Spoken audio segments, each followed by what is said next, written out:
السلام علیکم ورحمۃ اللہ وبرکاتہ۔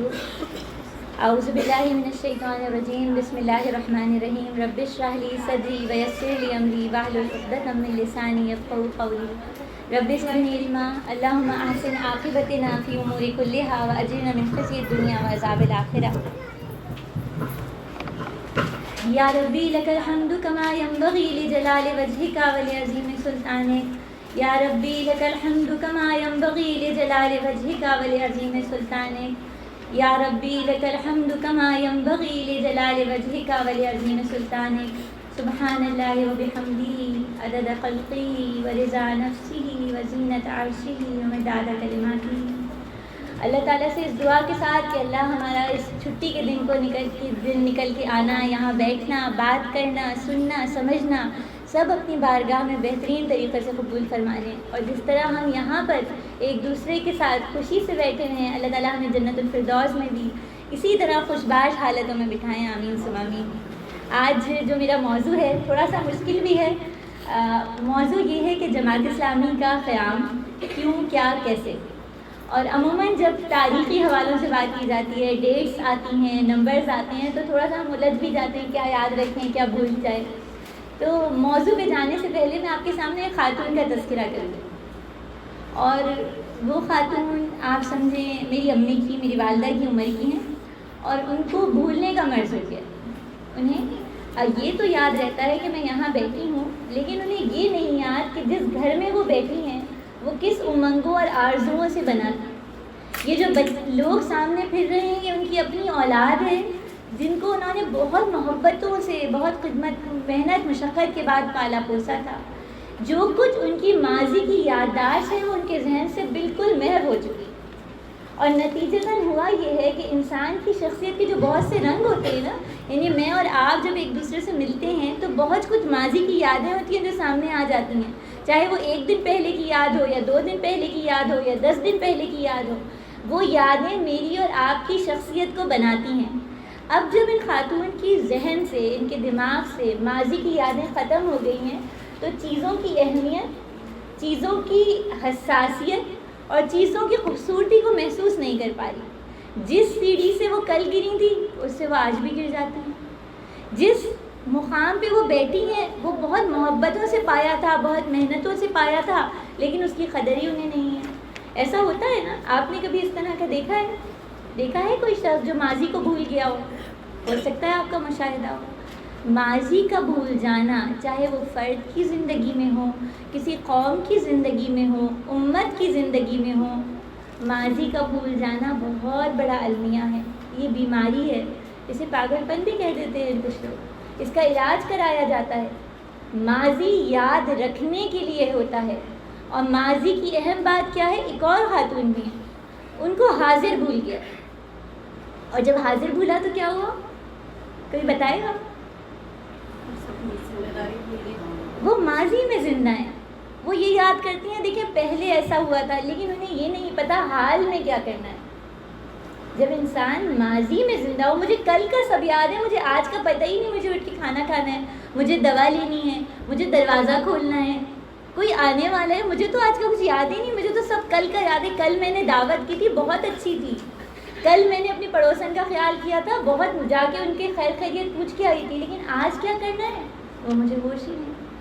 تو ماضی میں اگر انسان رہ جائے تو یہ بھی بیماری، اور اگر خالی حال میں پھنس جائے تو یہ بھی بیماری۔ فرد ہو یا قوم ہو یا امت اور ملت ہو، ذمہ داری کیا ہوتی ہے کہ ماضی کو یاد رکھتے ہوئے اپنے حال کی اصلاح کریں۔ میں اور آپ یہاں پر کیوں بیٹھے ہیں؟ ویسے کیوں بیٹھے ہیں؟ ہم میں سے کچھ پاکستانی ہیں، کچھ انڈین ہیں، کوئی کراچی سے ہے، کوئی پنجاب سے ہے، کوئی خیبر پختونخوا سے ہے۔ ہم یہاں کیوں، کس نسبت سے بیٹھے ہیں؟ کیوں آئے ہیں ہم سب؟ کوئی کچھ بتائے گا کیوں آئے ہیں یہاں پر؟ ویسے اپنے افکار اور تربیت کو بہتر کرنے، ٹھیک ہے، اور ہم سب کو جماعت اسلامی نے جوڑا ہے، ٹھیک ہے، اری زور سے کہو، اللہ کے دین کے فروغ کے لیے۔ اور بھی بہت سے جوابات ہوں گے جو آپ سب کے ذہن میں ہوں گے، اور سارے ہی جواب اپنی اپنی جگہ درست ہوتے ہیں، لیکن کسی ایک پہ ہم فوکس کرتے ہیں۔ میں اور آپ جس نسبت سے یہاں بیٹھے ہیں وہ جماعت اسلامی ہے، اور ایک سوال نامہ آپ سب کے ہاتھ میں، سب کو مل گیا؟ اچھا، آپ لوگوں کے پاس 3 منٹ ہیں، اس سوال نامے کے جواب لکھیے اور پھر اسی کے لے کے ہم آگے چلیں گے انشاءاللہ تعالیٰ. 3 منٹ ہیں. میں ٹائمر دیکھ لیتی ہوں، 48 ہو رہے ہیں. اور سب اپنے اپنے جواب لکھیں.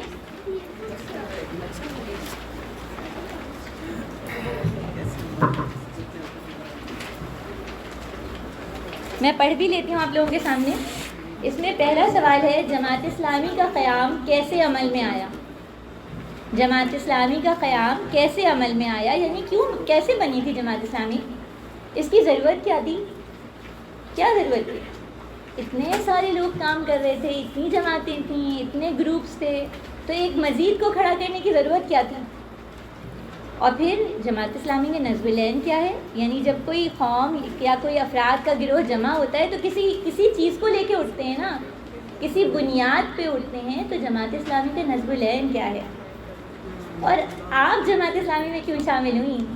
اتنے سارے آپشنس تھے تو آپ نے اس والی کو کیوں چوز کر لیا؟ اور پھر آخری، جماعت اسلامی آپ کے لیے کیا ہے؟ اس کے سوال کے جواب لکھیے. 3 منٹ بعد انشاءاللہ ہم سے دیکھتے ہیں.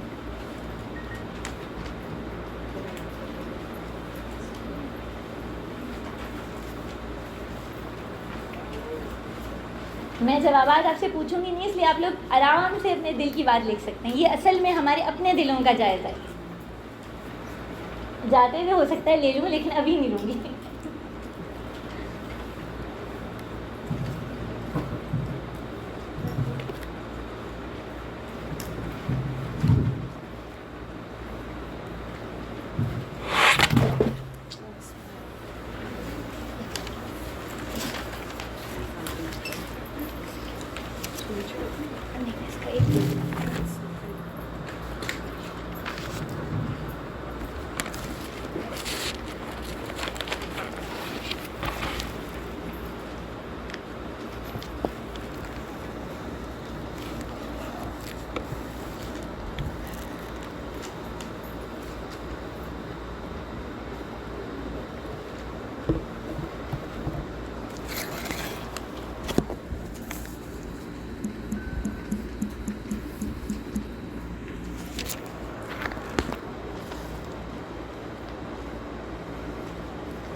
آدھا منٹ باقی ہے بہنوں.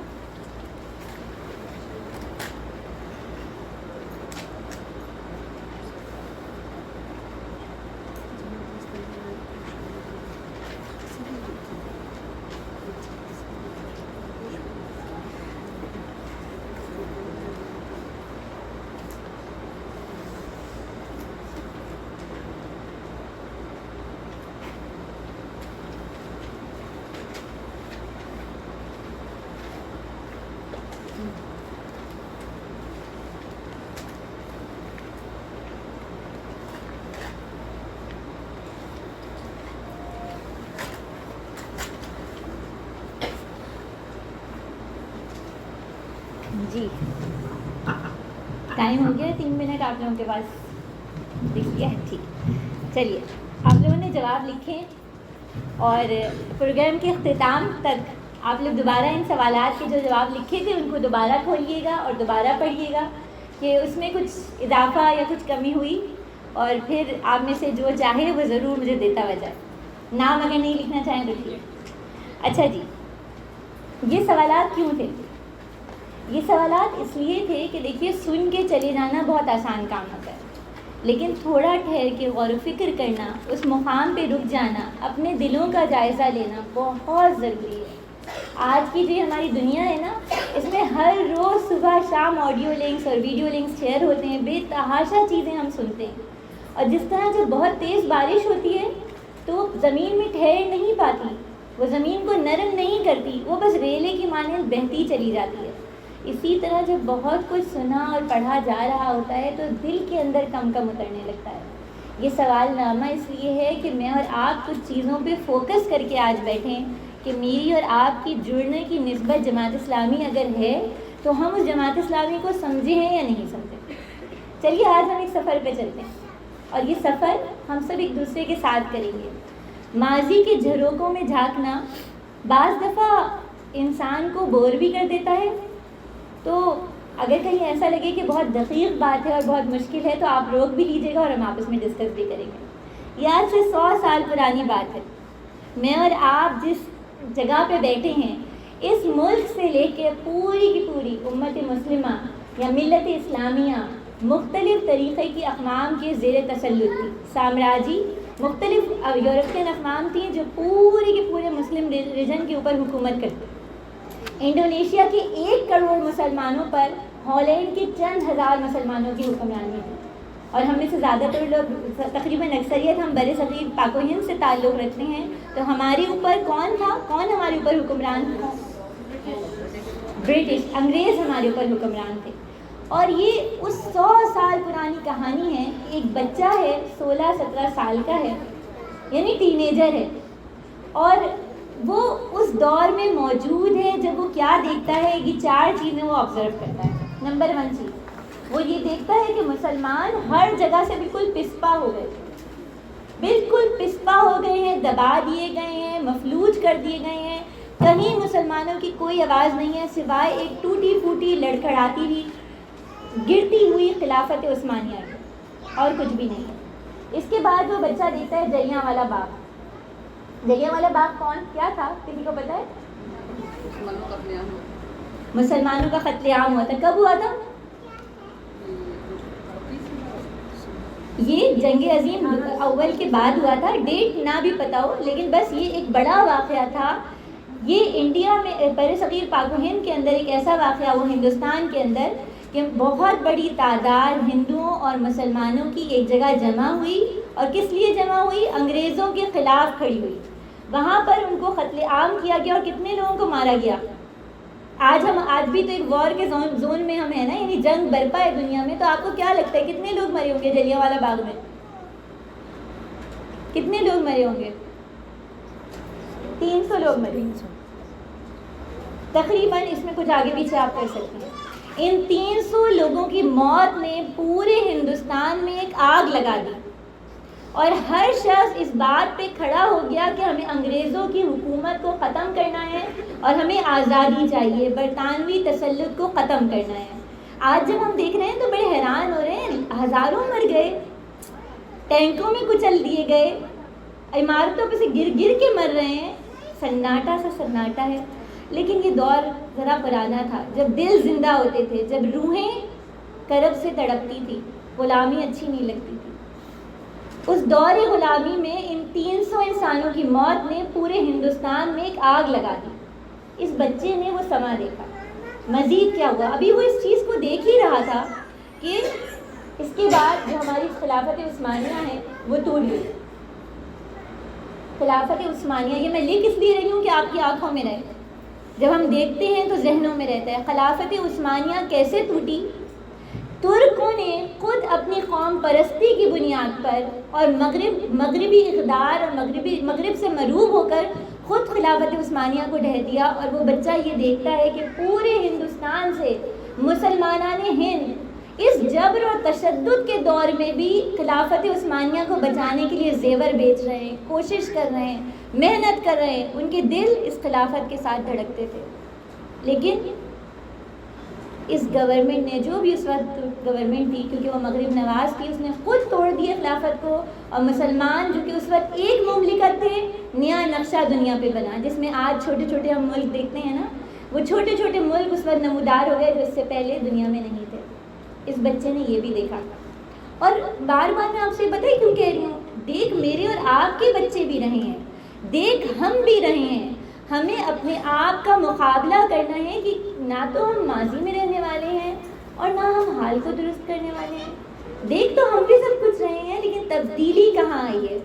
یہ بچہ بھی یہ سب کچھ دیکھ رہا ہے، بچہ ہی کہیں گے نا، 16-17 سال کا نوجوان کتنا ہوتا ہے؟ اس کے بعد کیا ہوتا ہے؟ ایک شدید تحریک شروع ہوتی ہے ہندوستان کے اندر۔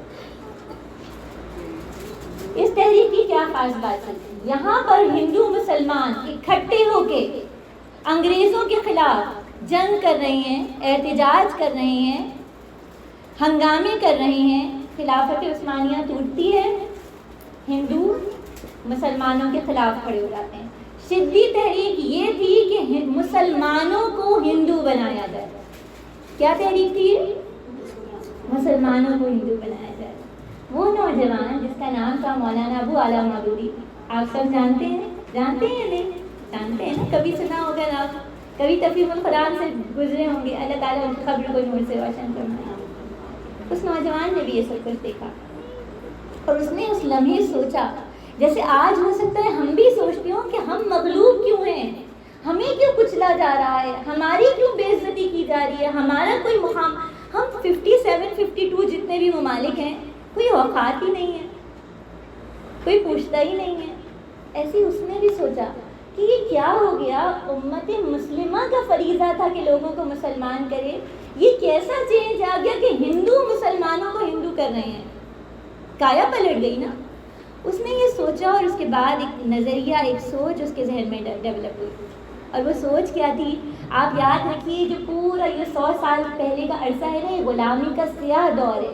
اتنا جب یہ خلافت عثمانیہ ٹوٹتی ہے نا، لوگوں کی امیدیں اور دل بھی ٹوٹ جاتے ہیں. لگتا ہے اب کبھی غلامی سے نکل ہی نہیں پائیں گے.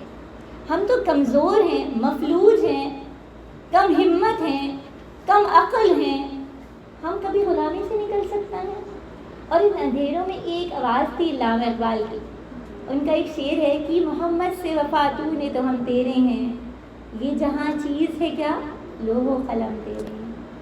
مولانا ابو الاعلیٰ مودودی نے یہ سوچا کہ کوئی ایسی چیز ہے، کوئی ایسی وجہ ہے جس کی وجہ سے، جس کی بنیاد پر امت مسلمہ مغلوب بھی ہے، مرعوب بھی ہے، ستائی گئی ہے، ماری گئی ہے، پیٹی گئی ہے. وہ وجہ کیا تھی؟ وہ وجہ کیا تھی؟ کوئی بتائے گا؟ یہ شعر میں نے اسی لیے پڑھا تھا کہ تھوڑا سا آپ لوگ اندازہ لگائیں کیا ہوگا، کیا چیز تھی؟ دین سے. دیکھیں اس وقت انفرادی طور پہ لوگ دین پر عمل کرتے تھے، ہندو مسلمان ٹھیک ہے بالکل، اور سب کچھ. رابعہ، نبی کریم صلی اللہ علیہ وسلم سے محبت موجود تھی لیکن عمل نہیں تھا، اور ایک دوسرے سے جڑے نہیں تھے، اور اجتماعیت مقصد حیات تھی. ہر قوم کا، انسان کی زندگی کا کوئی مقصد ہوتا ہے، کوئی مشن ہوتا ہے. میں تھوڑا ٹیڑھا لکھ رہی ہوں کہ میرا ہاتھ ٹیڑھا کر رہا ہے. مولانا ابو الاعلیٰ مودودی یہ دیکھتے ہیں کہ امت مسلمہ اپنا مشن بھول گئی ہے. مشن کیا ہے؟ نصب العین کیا ہے؟ اقبال جو کہتے ہیں نا کہ محمد سے وفا تو نے تو ہم تیرے ہیں. ہم جنگ احد کا واقعہ یاد کریں. اللہ کے رسول صلی اللہ علیہ وآلہ وسلم کی شہادت کی خبر آ گئی ہے. آپ سب نے یہ سیرت میں واقعہ پڑھا ہوگا. مختلف لوگوں کو پہنچا، کوئی بیٹھ گیا، کوئی گر گیا. حضرت انس بھی تھے. خیبر پہنچی حضرت انس بن نضر، انہوں نے کیا کہا؟ جب وہ دنیا سے چلے گئے تو میں کیا رہوں گا، میں ان کے مشن کو زندہ رکھوں گا اور اس دنیا سے جاؤں گا. اور اس کے بعد وہ اس جواں مردی سے لڑے کہ بعد میں ان کی انگلی کی ایک پور سے انہیں پہچانا ان کی بہن نے. مشن اللہ کے رسول صلی اللہ علیہ وآلہ وسلم کا مشن کیا تھا؟ ان کا نصب العین کیا تھا؟ ان کا نظریہ حیات کیا تھا؟ اللہ کے نظام کو انفرادی اور اجتماعی تمام سطح پر اللہ کی زمین میں نافذ کرنا، یہ اللہ کے رسول صلی اللہ علیہ وآلہ وسلم کا مقصد حیات تھا. اس کے لیے وہ طائف گئے تھے. ورنہ بہت آسان تھا غار حرا میں ہی بیٹھتے، بہت آسان تھا خاموشی سے اپنے گھر کے کسی کونے میں عبادتیں کرتے رہتے، اللہ کو یاد کرتے رہتے. انفرادی طور پر اسلام پر عمل کرنا، انفرادی طور پر سکون سے اپنی زندگی میں کمفرٹیبل اسلام کو فالو کرنا آسان ہے. اللہ کے رسول صلی اللہ علیہ وآلہ وسلم اپنے گھر میں جہاں وہ صادق و امین کہلاتے تھے، اس بستی میں کیوں ماتوب ہوئے؟ کیوں انہیں ساحر و مجنون کہا؟ کیوں ان کے پیچھے لوگ پڑے؟ کیوں ان پہ کچرا ڈالا گیا؟ کیوں ان پہ انتڑیاں رکھی ہوئی؟ کیوں؟ اس لیے کہ وہ کہتے تھے اللہ کا نظام انفرادی سطح پہ نہیں، اجتماعی سطح پہ نافذ ہوگا. اور جب کوئی قوم اپنے مشن کو، اپنے نصب العین کو، اپنے نظریہ حیات کو بھول جاتی ہے تو پھر شدید تحریک پیدا ہوتی ہے. ایسی، اور یہ شدید تحریک صرف نام لے رہی ہوں. آج آپ دیکھیے کیا ایتھیزم، لبرلزم، جو بھی ازمز ہیں، پوری سوچ اور فکر کو تبدیل کرنے کے لیے موجود نہیں ہے. وہ آج بھی ہیں. یہ ساری جو کہانی آپ پڑھیں، اگر آپ لوگوں کے لیے ممکن ہو تو یہ رودات بھی پڑھ سکتے ہیں آپ لوگ. ایک اور کتاب ہے مولانا کا چھوٹا سا جماعت اسلامی کے 29 سال، اس کو بھی پڑھ سکتے ہیں. بہت دونوں کتابیں ایسی ہیں کہ پڑھنے کے بعد اندازہ ہوتا ہے کہ تاریخ کے کون سے جھروکے شاید بھول گئے. مولانا کو اندازہ ہوا کہ اصل مسئلہ یہ ہے کہ ہم اپنے نظم العین کو، اپنے مقصد حیات کو بھول گئے. اور کیوں بھولیں؟ کیوں بھولیں؟ کیوں بھول گئے تھے؟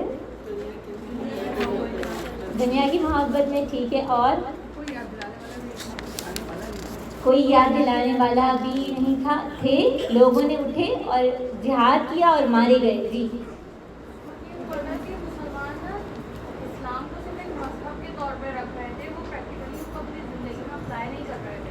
ٹھیک ہے، بالکل صحیح، بالکل صحیح. جو آپ بات، یہ والی بات بھی بالکل صحیح ہے کہ وہ اپنی پرسنل زندگی میں اسلام کو اپنائے ہوئے تھے لیکن اجتماعی زندگی میں نہیں تھے. اچھا، ہم یہ ساری چیزیں دیکھتے ہیں. کیوں دیکھتے ہیں؟ کیونکہ ہو سکتا ہے کہیں ایسا وائرس آج بھی تو نہیں گھس گیا. جی سنا، اسلامی قیادت نہیں تھی. ٹھیک ہے، ٹھیک ہے. اچھا، ویسے آپ لوگوں نے کبھی بر صغیر پاک و ہند کے اندر جو موومنٹس اٹھی ہیں ان کے بارے میں پڑھا ہے؟ بچوں کو تو بہت یاد کروایا جاتا ہے لیکن ان کو کبھی پڑھیے. ایسے ایسے لوگ تھے، ہیرے، لیکن کس طرح سے ان کو کچلا گیا. کبھی اندر کے لوگوں نے اور زیادہ تر مسلمانوں کی کہانی یہ ہے کہ باہر والے، اللہ کے رسول صلی اللہ علیہ وسلم نے بھی کہا تھا نا کہ باہر والے تم پہ قابو نہیں پائیں گے. اندر کا نفاق، اندر کے ٹریٹرز، اندر کے غدار ہوتے ہیں.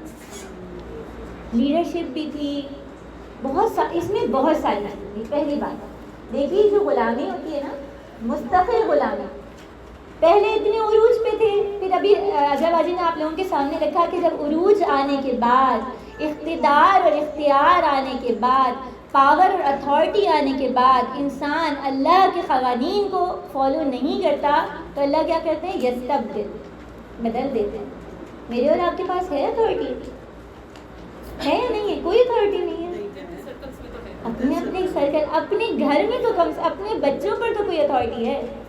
اللہ تعالیٰ کا نظریہ تبدیلی یہی ہے کہ جب کوئی اللہ کے قوانین سے جانتے بوجھتے آنکھ بند کرتا ہے تو اسے بدل دیا جاتا ہے. اچھا، اب کیا تھا، جب یہ غلامی بہت عرصے تک رہتی ہے، غلامی کی تاریخی رہتی ہے، تو پہلی جو مرض پیدا ہوتا ہے نا وہ مرویت ہے. امت مسلمہ اس وقت اپنے مشن کو، اپنے نظم العین کو کیوں بھول گئی تھی؟ مروب ہو گئی تھی. یہ اتنی پاورفل، یہ اتنی زبردست اقوام ہم پہ آ کے مسلط ہو گئی ہیں. اتنے سمندر پار سے برطانوی حکومت، برطانوی فوج آ رہی ہے، مسلمانوں کو دبا رہی ہے. مروبیت کا یہ عالم تھا کہ ہندوستانی معاشرے میں لوگ جاتے تھے اور میم سے شادی کر کے لاتے تھے، اور جس گھر میں میم آ جاتی تھی تو بہت قابل فخر گھرانہ سمجھا جاتا تھا. سمجھا جاتا تھا جو سوٹ بوٹ پہنے گا وہی کلچرڈ ہے. اور جب خلافت عثمانیہ ٹوٹی تو انہوں نے کیا کیا؟ اپنا رسم الخط، یعنی جس میں لکھتے ہیں وہ بھی بدل دیا. ترکی زبان کو انگلش میں لکھا جانے لگا، جیسے آج ہم رومن میں اپنی اردو کو لکھتے ہیں. ایسا تو نہیں کہ یہ چیزیں ہماری بھی ہیں، ہم میم بے آگے نہ لاتے ہوں لیکن میم کے کرائٹیریا بھی رکھتے ہوں. اس زمانے میں بھی یہ تھا کہ بچہ جب باہر سے ڈگری لے کے آئے تب وہ کسی قابل ہے، داڑھی کٹوائے تب وہ کسی قابل ہے. انفرادی زندگی میں اسلام پر عمل کرے تو کوئی بات نہیں، اجتماعی زندگی میں اگر اسلام پر عمل کرے تو بیچارہ بدھو اور بے وقوف ہے. امت مسلمہ کا پہلا مرض مروبیت تھا، کسی اور سے امپریس ہو جانا. ہم تو نہیں ہیں نا امپریس، انشاءاللہ تعالیٰ نہیں ہوئیے گا. جب انسان مروب ہو جاتا ہے تو کھڑا نہیں ہو پاتا. غزہ کے مسلمانوں کی خاص بات بتاؤں کیا ہے اس وقت؟ وہ ہمارے لیے بہت بڑا رول ماڈل ہے.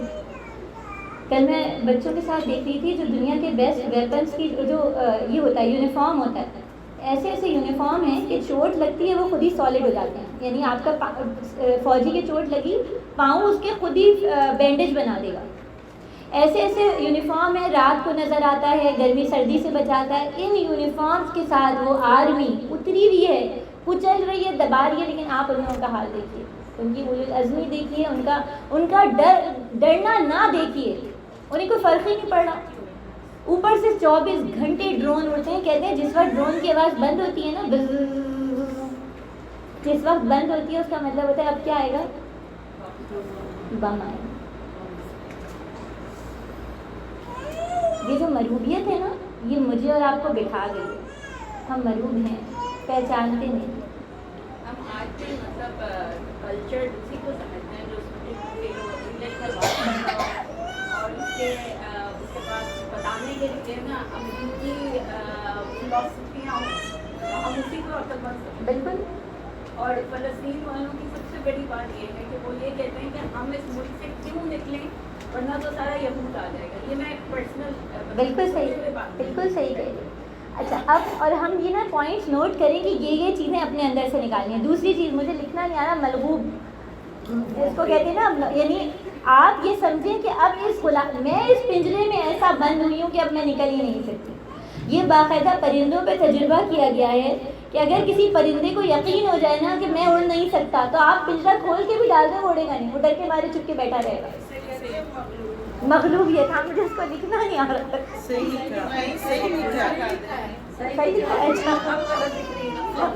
چلے بھی چھوڑ دیں. جو مغلوبیت ہے کہ انسان کسی کے یہ سمجھے کہ اب میرے اندر یہ طاقت ہی نہیں رہی ہے، یہ سکت ہی نہیں رہی ہے کہ میں انگریزوں کے تسلط سے کبھی نکل سکوں گا. اور ایسا ہوا ہے. آپ کو یاد ہوگا اگر آپ نے سر سید احمد خان کی کچھ کتابیں پڑھی ہیں کہ کس طرح انہوں نے لکھا تھا کہ انگریز تو اللہ کا انعام ہے، مسلمانان ہند کو شکر گزار ہونا چاہیے. اور اس کے بعد یہ دو امراض ہوئے. ہم تو نہیں ہیں، ہم تو نہیں ڈرتے. ہم کہتے ہیں ان کے پاس اتنے ہتھیار ہیں، وہ سپر پاور ہے اور ہم بیچارے کمزور ہیں. سب سے پہلے پاکستان اور اس کو بچانے کے لیے جس کو چاہے ڈبو دو اس کو. اچھا دوسری چیز جو سب آپ لوگوں نے باتیں کہی تھی نا، اس وقت بھی مسلم انڈیا میں جو یہ برصغیر پاک و ہند کے اندر مختلف تنظیمیں کام کر رہی تھیں، لیکن جن وجوہات کی بنا پر جی مشکل ہو گیا نا. یہ انشاءاللہ میں آپ کو پھر بعد میں بھیجتی ہوں. یہ امپریس ہونا ہوگا، ٹھیک ہے. میں اس کے بعد یہ انفلوئنس ہونا بھی ہو سکتا ہے. امپریس ہونا، انفلوئنس ہونا، یہ سب کچھ آتا ہے. ایک چھوٹا سا مروب کا مطلب وہ آپ فرسٹ جو ورڈ ہے اس کا مطلب یہ ہوگا کہ آپ ان ڈیپتھ آپ اس کو فالو کریں. اس کا مطلب یہ کہ آپ کسی سے اس کو سمپل کہتے ہیں نا امپریس، ایسے یعنی کسی کے رعب میں آ جانا، کسی کو اپنا بڑا، کسی کو بڑا سمجھ لینا کہ انہی کی اقدار، انہی کی روایات، انہی کا کلچر سب سے اچھا ہے اور ان میں دب کے رہنا. ہم ان کو اپنائیں گے تو ہم اچھے ہوں گے، ورنہ تو ہم بیچارے تھکے والے ہوں گے. ان کے فین ہو جانا یا اے سی ہو جانا ان کے. جی نادیہ. مریم اس زمانے میں بھی اور اس زمانے میں انہوں نے ہمیں سہل پسندی کا شکار کر دیا. اس وقت مشینیں لا کر ہاتھ کے کاموں کو روک دیا، اور آج ہمارے ہاتھوں میں نئے نئے گیجٹس اور نئی نئی چیزیں دے کر ہم اتنے سہل پسند ہو گئے کہ ہم محنت ہی نہیں کرنا چاہتے. اور آپ دیکھیے یہی مشینیں، یہی ڈیوائسز یوز کر کے انسان جو اللہ تعالیٰ نے اس کائنات کو انسانوں کے لیے مسخر کیا ہے، انہی ڈیوائسز کے ذریعے فلسطین کی جنگ میں پورا پیراڈائم، دنیا کا پوائنٹ آف ویو بدل دیا گیا. سہل پسند ہی صحیح، لیکن اس ڈیوائس سے ہی کچھ کر لیں، ہم کچھ تو کریں، کچھ تو کریں. تیسری چیز ایک اور مسئلہ اس کا ایک بینیفٹ ہم یہ اٹھاتے ہیں نا، یہ جو زوم پہ ہم آج کل پہنچ نہیں سکتے، ہر جگہ ہر کوئی نہیں پہنچ سکتا، کیونکہ زوم پہ ہماری کلاسز ہوتی ہیں یا درس ہوتے ہیں وہ ہم لیتے ہیں. یہ بالکل بالکل آپ کسی بھی آدھے گھنٹے کے لیے 1 گھنٹے کے لیے نکلنا نہیں چاہتے، نکلنا نہیں. تو ایسے بچے آ جائیں گے جو ہو جائے گا. پہلے زمانے میں خواتین نے کتنا گروپوں میں نکل کے کام کیا. بالکل ایسے ہی ہے. اچھا اس وقت جی گلب جان. سب سے پہلے سب سے زیادہ جو انہوں نے ڈومینیٹنگ جو ہے وہ یہ ہے کہ نسلوں پہ ٹارگیٹ کیا ہے، ان کو جو ہے پیدا کرنے کے لیے اصل میں نسلوں پہ جب ماں مروب ہوتی ہے نا، اور جب ماں امپریسڈ ہوتی ہے اور ماں بزدل ہوتی ہے. اور کیوں بنی اسرائیل کے بچوں نے کہا تھا کہ ہمیں ساگ ککڑی پیاز کھانا تھا؟ ان کو کس نے کانسیپٹ دیا تھا؟ وہ بچے تو مصر میں پیدا ہی نہیں ہوئے تھے. مائیں لوریاں دیتی ہیں، مائیں لوشن وہ پلاتی ہیں، گٹی میں ڈالتی ہیں، بزدلی، محکومیت اور امپریس ہو جانا.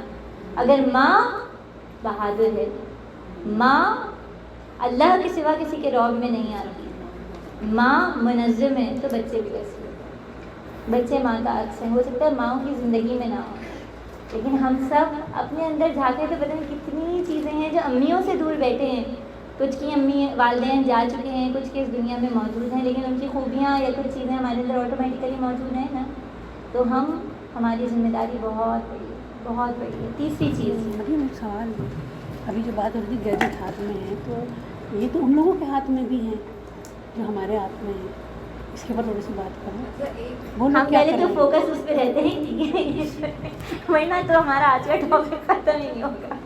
انشاءاللہ سے ہمیں ایک سوال جواب سیشن بھی کرنا چاہیے، لیکن اس کے بعد جی نائدہ جی مجھے وہ شعر یاد آ رہا ہے علامہ اقبال کا، کہ جو انہوں نے بتائی نا شیطان کی مجلس شورا، اس میں ایک شعر ہے بہت بڑی ہے ابو نظم، کہ مست رکھو ذکر و فکر صبح گاہی میں سے، پختہ تر کر دو مزاج خانقاہی میں سے۔ تو جب بھی آپ نے امیوں والی بات کی نا کہ نماز روزہ اعتکاف اور بس یہ سب کچھ دین ہے، اور باقی جو ہے وہ ہے مغرب کی تہذیب، ہے نا یہ بات؟ بالکل یہی بات ہے، جزاک اللہ خیر، بالکل یہی بات، بالکل یہی بات ہے۔ اچھا اب دیکھیے، اس مشن کو بھولنے کی ایک اور وجہ کیا تھی کہ مسلمان بھیڑ تھے، تنظیم نہیں تھے۔ ہم جب کہیں مذہب کے لیے جمع ہوتے ہیں نا تو بیٹھیں گے بھی تو ٹیڑھے میڑھے، چلیں گے، کوئی مطلب ایکسیلنس کے ساتھ منظم طریقے سے کام کرنا دین کے ساتھ سمجھا جاتا ہے مشکل ہے۔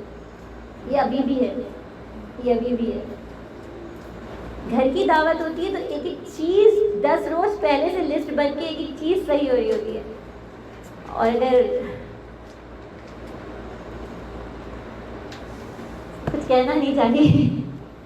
اچھا، اور اب جو ناہید باجی نے بات کی اس دور کا، تاکہ ہمارے رویے میں تبدیلی آئے، تربیت ہی ہو رہی ہے۔ دیکھیے مشکل کام یہ ہے نا، یعنی میں اصل میں اپنے آپ کو کہہ رہی ہوں نا، انسان جب اپنے آپ کو کہتا ہے تو زبان بھٹک جاتی ہے۔ میں آپ کو نہیں کہہ رہی، میں اپنے آپ کو کہہ رہی ہوں۔ جب مجھے میرے گھر پتا ہو کہ کوئی اہم مہمان آ رہا ہے یا مجھے کہیں جانا ہو، میں کبھی کینسل نہیں کرتی، لیکن اگر تحریک مجھے پکارتی ہے اور اس وقت مجھے سب کچھ یاد آ جاتا ہے، مجھے اپنے میاں کی ناشتے بھی یاد آ جاتے ہیں، مجھے اپنے بچوں کی پڑھائیاں اور پیپرز بھی یاد آ جاتے ہیں، مجھے وہ سارے مہمان بھی یاد آ جاتے ہیں جو میرے پاس کوئی انتظام نہیں ہوتا۔ اور انشاءاللہ اس پہ سائرہ بہن آپ لوگوں کے ساتھ بات رکھیں گی، تو وہ سائرہ کے وہ ہے، ہم اس پہ آگے چلتے ہیں۔ اچھا، اس کے بعد ایک اور چیز جو تھی نا، وہ کیا تھی؟ گدی نشینی۔ یہ دیکھیے یہ ساری چیزیں کیوں سمجھنا ضروری ہے، یہ ہمارے ہاتھ، ہو سکتا ہے آج ہم اس ٹاپک کو پورا نہ کریں، 2-2.5 ماہ بعد دوبارہ انشاءاللہ ملیں گے تب کریں، ٹائم ہو گیا؟ ٹھیک ہے۔ اچھا، جتنی اس وقت کوئی گروہ انگریزوں کے خلاف جدوجہد کر رہے تھے تو ہوتا کیا تھا؟ گدی نشینی تھی، یا ایک کے بعد ایک وہی شخص، موراثیت جسے کہتے ہیں نا، یعنی باپ کے بعد بیٹا لیڈر بنے گا، یہ بھی موجود تھا پاکستان میں۔ بالکل۔ اس کے بعد ایک اور چیز جو ناہید باجی نے کہی تھی کہ اس وقت 2 طرح کی کیٹیگریز بن گئی تھی۔ جو دنیا کے جدید علوم سے وابستہ لوگ تھے، جو جدید علوم سے وابستہ لوگ تھے، وہ کیسے تھے کہ لباس بھی بدل گیا، اقدار بھی بدل گئی، روایات بھی بدل گئی، ذہن ہی بدل گیا۔ اور جو دین پہ چلنے والے، ان کا کیا خیال تھا کہ ہم دنیا کی قیادت نہیں سنبھال سکتے، ہم مسجد کو سنبھال سکتے ہیں، ہم مصلی کو سنبھال سکتے ہیں، ہم تسبیح کے دانوں پہ اللہ اکبر اللہ اکبر اللہ اکبر کر سکتے ہیں، لیکن دنیا میں اللہ کا کلمہ لا الہ الا اللہ محمد رسول اللہ نہیں پڑھ سکتے۔ کہیں آج بھی تو ایسا ہی نہیں۔ پھر اس کے بعد سے بہت ساری، یہ ساری وہ چیزیں تھیں جس کی وجہ سے امت مسلمہ اپنے مشن کو بھولتی چلی جا رہی تھی۔ اب میں اور آپ بھی اسی طرح آج کے دور کے، دیکھیں اتنی پیاری مجھے ایک صاحب کی بات لگی، انہوں نے کہا آج سے 100 سال پہلے مسلمان جسمانی اور ذہنی دونوں غلامی میں موجود تھے۔ اللہ کا احسان ہے ہم جسمانی غلامی سے نکل گئے ہیں، اب کون سی غلامی رہ گئی ہے؟ ذہنی غلامی۔ اگر اس پہ ہم سب اکٹھے ہو کے، یہ جو آج میں آپ کے سامنے رکھ رہی ہوں نا، تھوڑی دیر کی بات ہے، آپ دیکھیے گا مٹھی بھر لوگ تھے، مٹھی بھر لوگ تھے، اور ان مٹھی بھر کو اللہ نے اتنی برکت دی کہ آج میں اور آپ ان کے نام کے ساتھ رشتہ جڑے بیٹھے ہیں۔ مولانا مودودی نے سوچا کہ یہ سارے مسائل ہیں، اب میں کیا کروں، مجھے کیا کرنا ہے؟ 3-4 چیزیں انہوں نے سوچی۔ سب سے پہلے انہوں نے سوچا کہ مسلمانوں کو دعوت دینی ہے کہ ایسے دائی باعمل بن جائیں، یعنی اگر میں زبان سے کلمہ، یہ چیز تو ہم کتنا سنتے ہیں، باعمل بننا بہت مشکل ہے، کہنا، دوسروں کو بتانا، دوسروں کی زندگیوں کو سنوارنا، دوسروں کی اصلاح کرنا آسان، اپنی اصلاح کرنا اپنے اوپر توجہ دینا، اپنے عیب نکالنا بہت مشکل کام ہے، بہت مشکل کام. دوسرا انہوں نے سوچا، اور مولانا مدنی جو چیز سوچی تھی وہ ہے کہ یعنی وہی جو ساری چیزیں نا کہ مجھے ان سے نکالنا ہے. اور انہوں نے کہا کہ ایسا لٹریچر تیار کروں میں کہ لٹریچر کیا کرتا ہے، یہ کتابیں کیا کرتی ہیں، ذہن و سوچ کو بدلتی ہیں. آج ہم کتابوں سے دور ہو گئے ہیں، آج ہم کتابوں سے دور ہو گئے ہیں، اور یہ کتابوں سے دور ہونا ہماری غلامی کے اندر مزید اضافہ کرے گا. اچھا، اب مولانا مودودی نے جب یہ چیز سوچی کہ مجھے کرنا ہے، اور سوچیے گا کہ 16-17 سال کا ایک نوجوان ہے، اس چیزوں کو دیکھ رہے ہیں، جیسے میں اور آپ بھی دیکھ رہے ہیں، اور ہو سکتا ہے ہمارے گھر میں بچے بھی دیکھ رہے ہیں، لیکن ہم دیکھ کے چپ ہو جاتے ہیں. انہوں نے کچھ کام شروع کیا. سب سے پہلے انہوں نے جمعیت علماء ہند کی ایک رسالہ تھا الجمعیت، اس کے اندر یہ ایڈیٹر بن گئے. ٹھیک ہے، ایڈیٹر بن کے انہوں نے تحریریں لکھنا شروع کی، اور وہ تحریریں اتنی شاندار تھیں جس میں وہ یہ بتاتے تھے کہ دیکھو مسلمان صرف گھر کے اندر نہیں ہیں، تمہاری عدالتیں بھی مسلمان ہونی چاہیے، تمہاری حکومتیں بھی مسلمان ہونی چاہیے، تمہاری شادی بیاہ بھی مسلمان ہونے چاہیے، تمہاری زندگی تابعداری اور فرمانبرداری ہونی چاہیے. جب وہ الجمعیت پہ لکھتے تھے تو لکھتے لکھتے انہوں نے دیکھا کہ جمعیت علماء ہند جو ہے وہ کانگریس سے بہت متاثر ہو رہی ہے. انہوں نے اس کو چھوڑ دیا، اور یہاں سے انہوں نے ترجمان القرآن کا آغاز کیا. یہ جو آج ترجمان القرآن میرے اور آپ کے پاس کبھی پہنچتا ہے کبھی نہیں پہنچتا، اس کو خریدا اور اس میں تحریریں لکھنا شروع کی. ان تحریروں کے نتیجے میں پورے ہندوستان سے لوگوں کے ذہن پر ایک نیا آئیڈیا تھا کہ دین کل کا کل اپنانا ہے. میری صبح بھی دین کے مطابق، میری رات بھی دین کے مطابق. اگر میں مسلمان ہوں تو مجھ پہ کوئی حاکم کیوں کر ہو، میرے ذہن کیوں مرعوب ہو. اگر ایسا تھا تو کیا انڈیا میں لا میں کیا کچھ ہاتھ ہے مولانا کی، کیونکہ وہاں پہ جیسے انڈین کانسٹیٹیوشن سے ہٹ کے مسلم لا بھی ہے، تو مسلم لا فالو کرنے میں مولانا کا بھی کچھ ہاتھ ہے. اس کا لیکن ہوا یہ تھا کہ ایک الگ چیز شروع ہو جائے گی. انگریزوں نے کیا کیا کہ جب انگریز آئے نا تو کیا کیا انہوں نے لاز کے 2-3 سسٹم بنائے. ایک مسلم پرسنل لا، ہندو پرسنل لا. یہ پرسنل لا یہ تھے قانون اچھا قانون جو ہے وہ وہی چلے گا جو انگریز کا ہے، لیکن شادی بیاہ آپ اپنے مسلم پرسنل لا کے تحت، طلاق آپ مسلم پرسنل لا کے تحت کریں گے. ٹھیک ہے، وراثت آپ مسلم پرسنل لا. اب بس یہاں سے میں تھوڑی سی بات کرتی ہوں. ترجمان القرآن کا جب انہوں نے لکھا تو بہت سے افراد سازی ہو گئی، اور 1941 میں مولانا نے لاہور میں لوگوں کو بلایا کہ آپ سب جمع ہو جائیں، جو میری سوچ اور فکر سے متفق ہیں وہ یہاں پر آئیں. اور اس کے بعد لاہور کے اندر ایک 75 لوگوں پر مشتمل ایک چھوٹا سا گروہ تھا جس میں جماعت اسلامی تشکیل تھی. اور اس جماعت اسلامی کا نصب العین کیا تھا کہ ہم نظام کو بدلیں گے تشدد سے نہیں، زیر زمین انڈر گراؤنڈ حرکتوں سے نہیں. کیسے بدلیں گے؟ رائے عامہ کو بدلیں گے، عوام کو ملائیں گے، نظام کو بدلیں گے، لوگوں کو اللہ کا خیال، اللہ کا خوف، اللہ کی محبت دلائیں گے، تو وہ خود اٹھ کے اس نظام کو پہچانیں گے اور کہیں گے ان ظالموں اور جابروں سے ہمیں نجات چاہیے. اس کے بعد ایک بہت لمبی جرنی ہے جو آج ہم مکمل نہیں کر سکے. یعنی اس کے بعد پاکستان بنتا ہے اور جماعت اسلامی ہند وہاں رہ جاتی ہے. مولانا مودودی کا ایک بہت بڑا خدشہ بھی تھا کہ اگر پاکستان بن گیا، انہوں نے بہت پیاری ایک بات کی تھی کہ اگر انگریز چلے گئے تو ہندو قوم پرستی کی 2 ٹانگیں ہیں. ایک ٹانگ ہے انگریز دشمنی اور دوسری ٹانگ ہے مسلمان دشمنی. جب انگریز اگر یہاں سے چلے گئے ہندوؤں کو چھوڑ کے اور مسلمان کمزور ہو گئے ہیں، ڈر گئے ہیں، دپک گئے ہیں، تو ہندو ایک ہی ٹانگ پہ کھڑے ہوں گے جس کا نام ہوگا مسلمان دشمنی، جو آج ہم دیکھ رہے ہیں. اور مولانا مودودی کو یہ بھی شدید خوف تھا کہ اگر پاکستان بن گیا تو جو لوگ وہاں رہ جائیں گے ان کا کیا ہوگا. اور اس کے بعد پھر پاکستان بنتا ہے اور جو انڈیا میں رہ جاتے ہیں ان سے مولانا مودودی، جس کو جماعت اسلامی ہند بن جاتی ہے، مولانا ابواللیث بنتے ہیں ان کے امیر. اور مولانا مودودی ان سے کہتے ہیں کہ نصب العین ہمارا ایک رہے گا، لیکن دستور آپ اپنا بنائیے، انڈیا کے اس کے مطابق بنائیے. اور انشاءاللہ ہم اگلی نشست میں اس کو مزید آگے بھی پڑھیں گے. میری آپ لوگوں سے درخواست ہے کہ آپ جماعت کی جو روداد ہے اس سے یا پھر جماعت اسلامی کے 29 ایئرس کو پڑھیے گا انشاءاللہ تعالیٰ.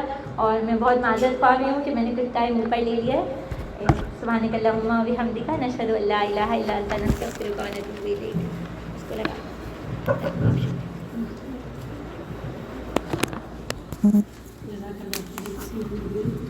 بہنوں اچھا سفر تھا، مختصر تھا، لیکن بہت کچھ